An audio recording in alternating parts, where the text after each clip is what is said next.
So, ito na. Oops. Para isang lagayan na lang. Magpupijili ko, guys. Nag-iwi-iwi. Wala? Yung pupijili ko, brown lang kasi hindi naman dark yung kape namin. So, first time ko gumawa ng ganito naman. So, hindi ko alam kung anong lasa nung kimpihan ko. Oops. Nag-iwi-iwi lang tayo.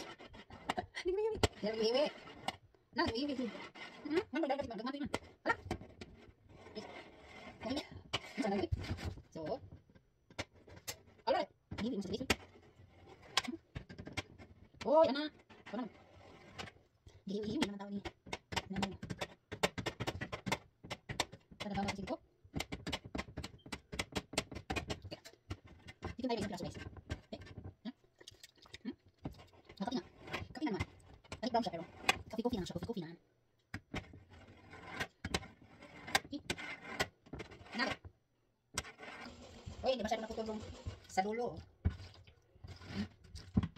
Hindi manipis lang ito kasi malaking nalagayan ko.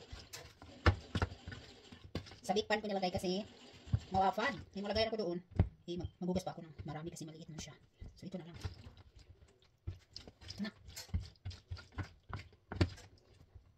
So, ito na yung ano ko, guys. Sauce. Sauce! Yung sauce ko, guys. Yan na yung sauce ko, guys.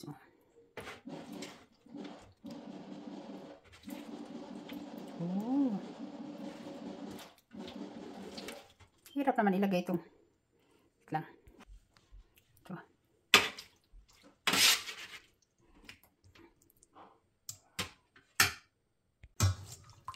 So, ito na. Ito na, guys.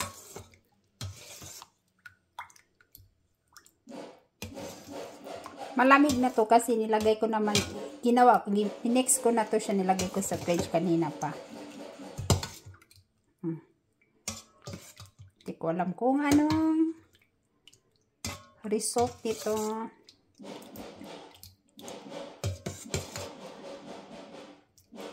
So, ito na siya, guys. Titikman natin.